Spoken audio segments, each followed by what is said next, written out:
Hello mga bebs, mapagpalang araw sa inyong lahat at nakapagluto na tayo yung aking na-post na sa Reels at ito naman ang asikasuhin ko ang pagkain ng aking mga alaga.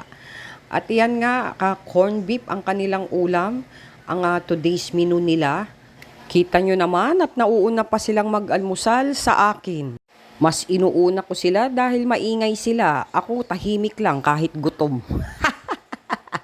Pagkatapos niyan ay aasikasuhin naman namin ang paghatid sa aming mga anak sa kanilang eskwelahan at sa kanilang trabaho, mga bebs. So everyday busy at everyday morning ay talagang marami tayong ginagawa, mga bebs. At ito yung dalawang aso ko sa garahe. Ayan, pinapakain ko na rin sila para makapagpahinga na rin sila at makatulog. At eto nga, ihahatid na namin si Junakis. The design is missing something.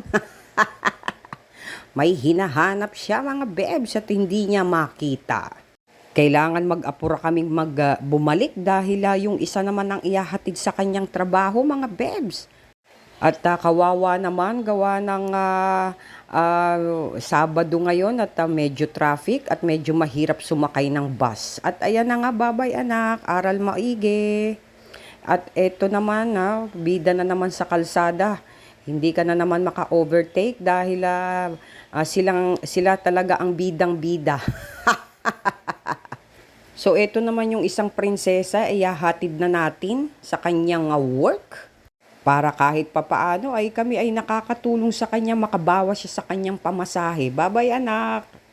At ayan, panatag na naman ang aming kalooban at lalarga na naman tayo. At pag uwi nga ay gutom na gutom ako, mga bebs. Kaya naman nag-almusal na ako yung niluto ko ngang ampalaya. And shout out dyan sa mga anak na ang sarap sikmuraan sa bumbunan. Huwag na nating banggitin yung wala kang utang na loob. Ibalik mo ang pagmamahal na ibinigay sa'yo ng magulang mo. Yun ang right word. Ang dapat yung pinakikinggang musika ay yung anak ni Freddy Aguilar. Para kahit nakasalpak ang cellphone ninyo, may silbi kayo. Dahil sa kantang yung baka mahimasmasan kayo.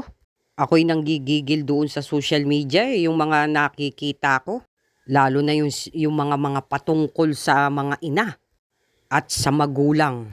Yung mga nagko-comments doon ng hindi maganda about sa magulang, mga hindi kayo talaga minahal siguro ng mga magulang ninyo. Ako'y naaawa sa inyo. Dahil ang mga kaluluwa ninyo ay mananatiling mga ghostbusters. O ghostbusters. So yun lang mga bebs, mapagpalang Sabado sa inyong lahat. Sumainyo ang kapayapaan at ang biyaya ng Diyos. Good vibes. Thank you for watching. Mwah!